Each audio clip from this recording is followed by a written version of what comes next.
বাবা ঠাকুরের হাতের সালাতের পরে আল্লাহর রাস্তায় সবচেয়ে দাম মালিক খুশি হইয়া আল্লাহ জান্নাত আপনাকে দিয়ে দিব। সবাই চলে যাবো কবরে। ওই পাগল এই দেহটা ভালো করে দেখা, এই দেহের ভিতর থেকে ময়লা আবর্জনা সব দূর করে দেন। কিসের ইচ্ছা?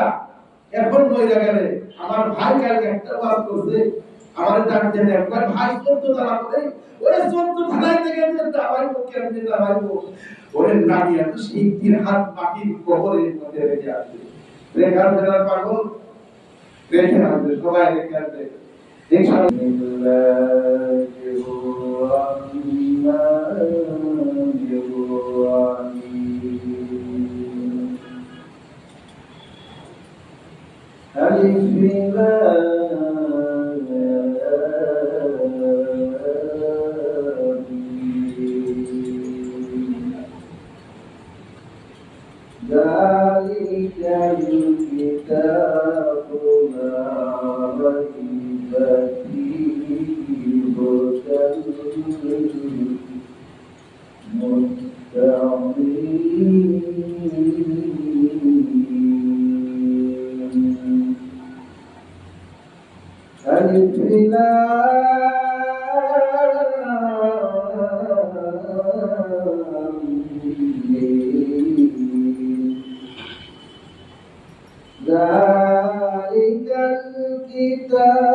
اللهم صل على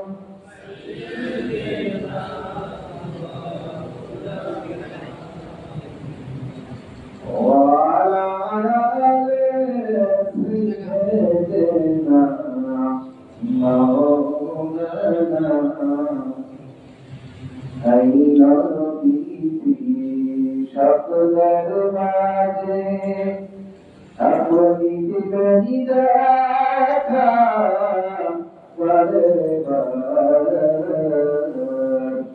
এই গতিটি রোহানি হারে আপনি দেবেন দেখা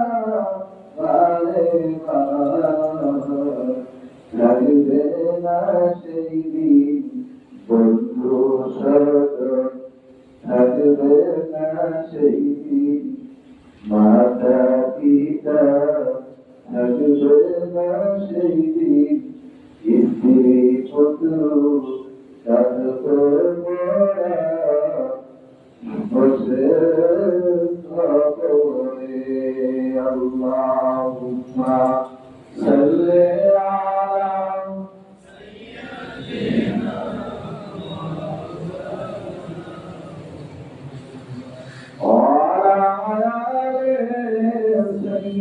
سيدنا مولانا قد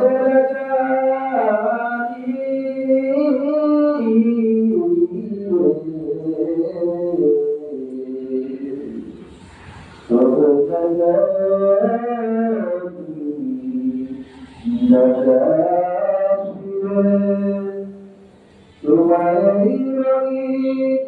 পৃথিবী সারিতে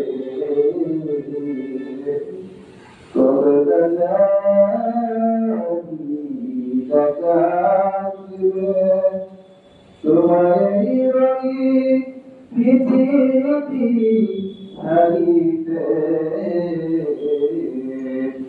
রঙের রঙের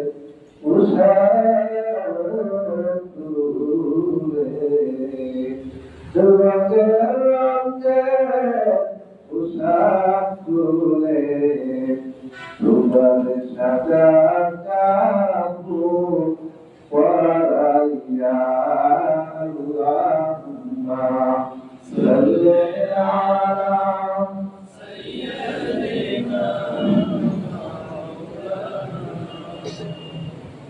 وعلى آل سيدنا مولانا محمد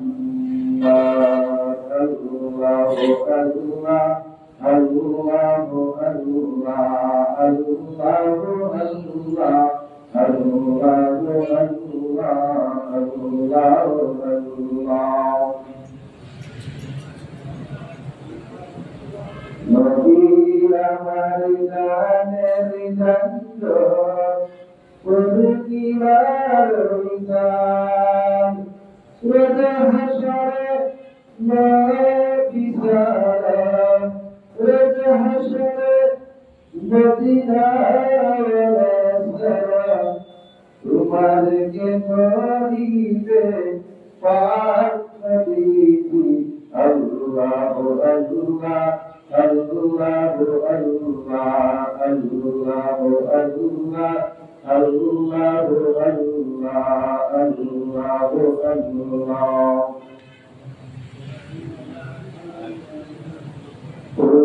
Pulsirater pulvati, kirar vatan dhar, tulari se pulvade.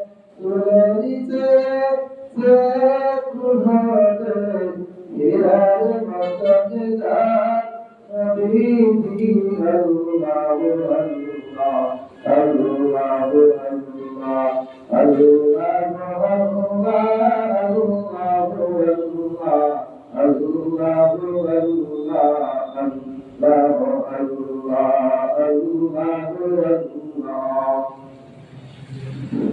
মৌজা তুফা আসবে যখন নদী গোলার হাউজ কাউসার গুলার নদী হাউজ কাউসার গুলার নদী হাসরের বাজার নদী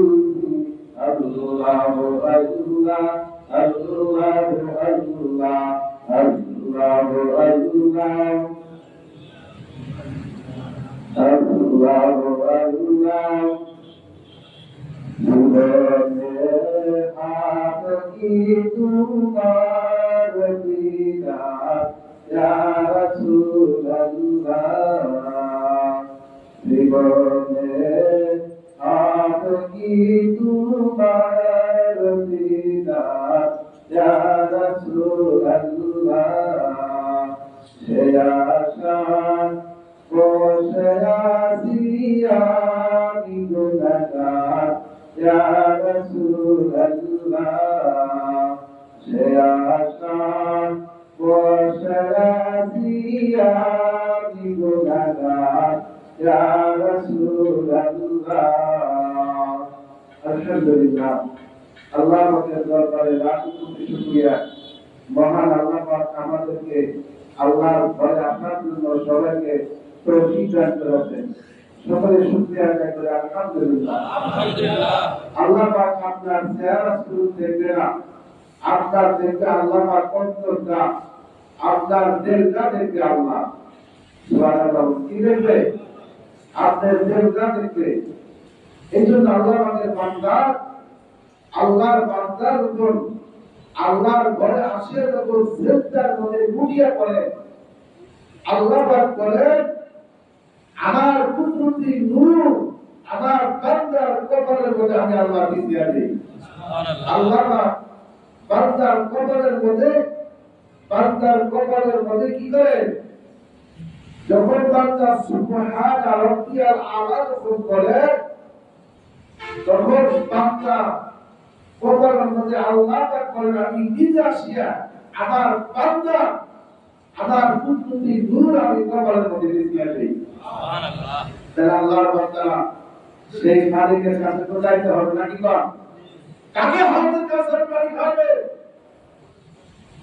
যার অন্তরটা দিলটা মদিনা আল্লাহর সাথে লাগানো, যার অন্তর দিলটা দয়ালের সাথে লাগানো।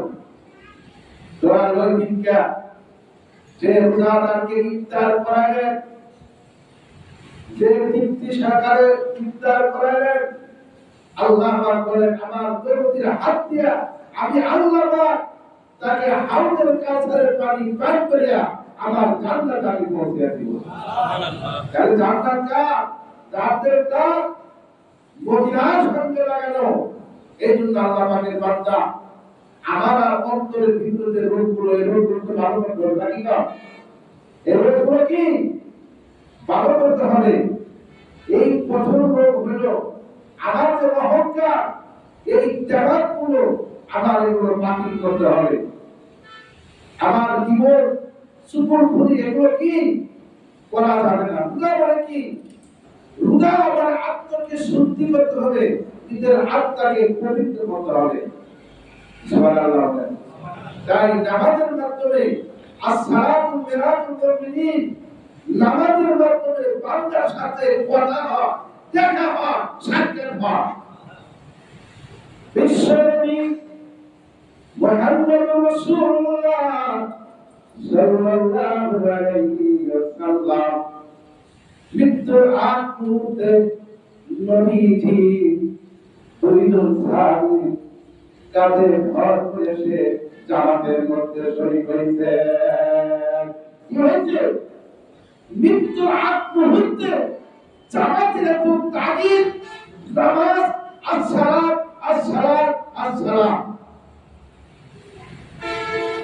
সেই নামাজের জন্য এই দিনকে যারা কায়েম করতে, এই দিন যারা প্রতিষ্ঠিত করছে আল্লাহ রাসূল মৃত্যুর আগ মুহূর্তে মা আয়েশাকে বলতেছে, আয়েশা রে এখন কোন সময়? হুজুর জোহরের নামাজের সময়। আয়েশা রে বলেন তো দাদা তুমি খুঁজে দাও, আমি এই নামাজের দৃশ্যটা আমি দেখি। আয়েশা বলেন তো দাদা তুমি খুঁজে দাও। আর সেই কবি রহমত সালাত পাতিয়া সেই চার করেছে আত্মাটা সেই মাসলাকা ওরে মুসলমান, সেই সালাত তোমার একটা সেজদা আমার পৃথিবী আসমান জমিন যদি এক সেজদা দেওয়া তোমার সেজদার মালিকের দরবারে অন্য শাস্তির দাবি। বিশ্বনবী মুহাম্মদুর রাসূলুল্লাহ সাল্লাল্লাহু আলাইহি সাল্লাম বলেন আয়েশারে কোলের দরজা খুলে দাও। আয়েশা কোলের দরজা খুলে দিলে। হুজুর আমার আব্বার মধ্যে সবাই কাতার করে কাতার বন্দি করে তারা নামাজ আদায় করতেছে। কোলের দরজা খুলে হইল। আল্লাহর হাবিব চেয়েছে দেখতেছে ওজরে জানতেছে আইতে তো যে দরদি জীবনে একটা মিশা কথা কয় না। ওরে বাবা তুমি কেমন করে এই মিশা কথা কও? তোমার বাবু সময় কেমনি? ওরে বাবা চালিয়া যে দয়ালে নাকি জীবনে কারো একটা জীবন কাই নাই। সুবহানাল্লাহ বলবেন না? যে দরদি জীবনে কাউকে একটা গালি দেয় নাই। হযরত আনাস রাদিয়াল্লাহু তাআলা বলতেন আমি দরদির সাথে পারদ ছিলাম। একদিন আমার দরদির আগে আমি আনাস রাদিয়াল্লাহু তাআলা সালাম দিতে লাগলাম। কত অহংকার, কত জামাত! তুমি যে একদিন মাটির সাথে মিশা যায় না, কিসের তোমার জামাত? তুমি একদিন মাটির সাথে তো মিশা যায় না, যার ভিতরে পরিমাণ অহংকার থাকবে। বুখারী শরীফের হাদিসটি আল্লাহর রাসূল বলতেন ওই মানুষটি আল্লাহ জান্নাতে যেতে পারবে না। পাগল আল্লাহ তাআলা ঘরের দরজা খুলে দেওয়া হইল। প্রতি নামাজের পিছন থেকে কাঁদতেছে। মাশাআল্লাহ বলে হুজুর আপনি নামাজের পিছন থেকে কেন এত কাঁদতেছে? ওরে আয়েশা আমি পৃথিবীর থেকে বিদায় নিব। আয়েশা এই নামাজ কায়েম করতে চায়, এই নামাজকে প্রতিষ্ঠিত করার জন্য ওই তাইফের মাঠে ওই তাইফের মানুষেরা আমাকে বাঁচতে। আয়েশা রে ওই তাইফের লোকেরা আমার শরীরে রক্ত জড়াইছে, কত দুঃখিত করে ফেলছে। ওরে আয়েশা তুমি একদিন গোসল করতে জিজ্ঞাসা করছিলাম আয়েশা হুজুর আপনার পিঠের মধ্যে কোনো কালো দাগ কিসের? ওরে আয়েশা ওই কালো দাগ ওই তাইফের নিষ্ঠুর মানুষেরা আমাকে পাথর নিক্ষেপ করছে। আয়েশা এই নামাজকে কায়েম করতে চায় আমার লক্ষ লক্ষ সাহাবী জীবন দিয়েছে। আয়েশা আমি ভবিষ্যতে একটা দিন দেখতে পারবো। আয়েশা যারা আমার উম্মত হইবে, যারা আমাকে রাসূল বলবে, কিয়ামত পর্যন্ত যারা এই জামাতে কাতার বন্দী করে তারা নামাজ আদায় করবে। আল্লাহর বান্দা সেই নামাজ আব্দুল্লাহ ইবনে রাওহা আল্লাহর রাসূল বললেন যাই তোমাকে যুদ্ধের সেরা প্রধান বানানো হইল। এক নম্বরে 2 নম্বর জাফর রাদিয়াল্লাহু তাআলা আবু তালিবের ছেলে আলী ভাই তোমাকে 2 নম্বর সেরা প্রধান বানানো হইল। 3 নম্বরে আব্দুল্লাহ ইবনে রাওহা তরুণীর জন্য জীবনটা আর বন্দি জামাত বন্দি করে নামাজ পড়ছে, কিন্তু মসজিদে আদার বাইরে মুসলমান তোমাকে পাওয়া যায় না। 3 জন সাহাবী যায়েদ ইবনে আব্দুল্লাহ ইবনে যায়েদ ইবনে আব্দুল্লাহ বলেন আমার মা আয়েশা হুজুরের বাড়িতে আমার মা আমাকে শুনতে পারতেছে, আমাকে বিদায় দেন। আব্দুল্লাহ ইবনে জাফর রাদিয়াল্লাহু তাআলা স্ত্রীর কাছে বিদায় নিতে যাচ্ছে, দোয়া করতেছে, স্ত্রী বলতেছে আজকে দোয়াটা আমি বলো। স্ত্রী দোয়া করছে, আল্লাহ আমার স্বামী জাফরকে তুমি গাজী বানিয়া শরীফ থেকে নিয়ে আসো। জাফর ইবনে আব্দুল্লাহ হাতের তরবারিটা একটু আঘাত করলেন, স্ত্রীরে উল্টা দোয়া করলা, ওই মুতার পাতে দীর্ঘা আমি জাফর রাজা মুতারা শহীদ হয়ে যাব। জাফর রাজা মুতারা করেছেন কোদার মতো তুলে ধরছে, সফাত করতে আপনার আপনার করে রাখে। হাইদে রসুল বার্তা ছিল নবীর আছে, তুমি দুষ্টারে দাও বার্তা তুমি নবীর আছে, কিন্তু তোমার তো দুনিয়ার লোক নাই। হযরত জাফর রাদিয়াল্লাহু তাআলা কোদার বাচ্চাদের কম চলো করলে সফাত করে ছেলে স্ত্রী দুই পুত্র জমিতে ভরা করে কাটতে লাগলে, একবারও কোনদিন পিছের দিকে তাকায় নাই। আব্দুল্লাহ ইবনে রাওয়াহ কেবলমাত্র বিয়ে করছে, স্ত্রীর কাছে গেছে সালাম করাচ্ছে বাইরে থেকে, ওগো মদিনা সুন্দরী মেয়ে, আমি তোমাকে কেবল বিয়ে করতাম, বিয়ে করে এনেছি, আমি তোমার হক পালন করতে পারি নাই, বাসর রাত্রিটা করতে পারি নাই। ওরে মদিনার সুন্দরী মেয়ে আমার স্ত্রী, আল্লাহর রাসূল আমাকে যুদ্ধের সেরা প্রদান করেছে, তৃতীয় যুদ্ধ, তুমি আমাকে বিদায় দাও। স্ত্রী বলতেছে, আমার স্বামী, আল্লাহর রাসূল দেখে আপনি যুদ্ধের সেরা প্রদান করেছে, আমি আপনাকে কোনো প্রেম নিবেদন করব না। আপনি একটা বার আমার কাছে আসে, আপনাকে ভালো করে আমি চেহারাটা দেখে গেল। আমার স্বামী, আমার কিয়ামতের দিন যেন আপনার চেহারা দেখে যেন আমি চিনতে পারি। আব্দুল্লাহ ইবনে রাওয়াহ বলতেছে, ওরে আমার বিবি, সত্যিকারে যদি রাসূলের মধ্যে যদি তোমার এই প্রেম যদি ভালোবাসা থাকে, যে কালকের জন্য জীবন দিতে যাচ্ছি, যে রাসূলের জন্য জীবন দিতে যাচ্ছি, ওই মালিক আমার কিয়ামতের দিন তোমাকে আমাকে পরিচয় করিয়ে দিবে, পরিচয় করে দিবে।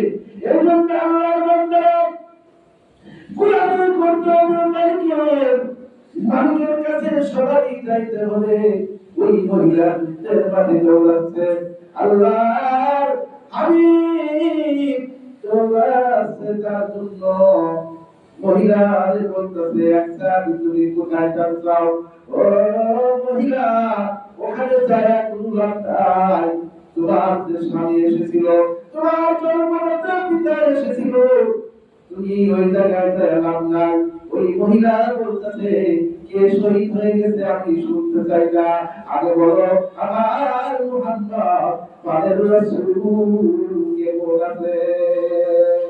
আমার মনে পড়ছে মনের মধ্যে চলছে, আবার জিজ্ঞাসা করতেছে, মহিলা তুমি কোথায় যাও? রাতে তুই যাবে কইরা টুকরা ছেড়ে আসছিল, তারা শহীদ হয়ে গেছে। মহিলা বলে, কে শহীদ হয়ে গেছে আমি শুনতে চাই না, আগে বলো আমার মুহাম্মদ প্রাণের রাসূল কে বলছে। নবীর কাছে দেখে যে নবী বাসা আছে, সালাম জানিয়ে বলে, ইয়া রাসূলুল্লাহ, এই যুদ্ধে আমার জন্মদাতা পিতা শহীদ হয়ে গেছে, আমার স্বামী শহীদ হয়ে গেছে, আমার দুইটা কলিজার ছেলে শহীদ হয়ে গেছে, সব বাসায় আমি বেড়াবো, আপনি মুহাম্মদ বেঁচে আছে, এইটা আমার জীবনের চরম মহিলা সান্ত্বনা, এইটা আমার জীবন চরম মহিলা সান্ত্বনা। একবার দিদার দেখার জন্য দিদি তোমার পরার করে আমি দেখবো। দেখতে কি বলছা? ওরে দুনিয়ার মানুষ, কাজ করতে হবে, প্রেমের কলি বান্ধরে মুক্তি ঘাসরে, প্রেমের কলি বান্ধরে মুক্তি ঘাসরে। আল্লাহ বানাইলেন বহু জাতি, জাতি ঘরে তার প্রীতি, অবশেষে বানাইলেন আল্লাহ মুহাম্মদকে, প্রেমের কলি বান্ধরে মদিনার সরে। তুমি প্রেমের কলি বান্ধরে মদিনার সরে। আল্লাহ বানাইলেন আরশ কুরসি, আর বানাইলেন লৌহ। আল্লাহ বানাইলেন আরশ কুরসি, আর বানাইলেন লৌহ। হাবিবকে বানাইলেন আল্লাহ প্রেমের কারণে, প্রেমের কলি বান্ধরে মদিনার সরে। বান্ধব তো মদিনার সরে, বান্ধবের বান্ধব তো মদিনার সরে। চাইতে সাহেব মদিনা, ওরে উঠা, তোর টাকা লাগবে না, পয়সা লাগবে না।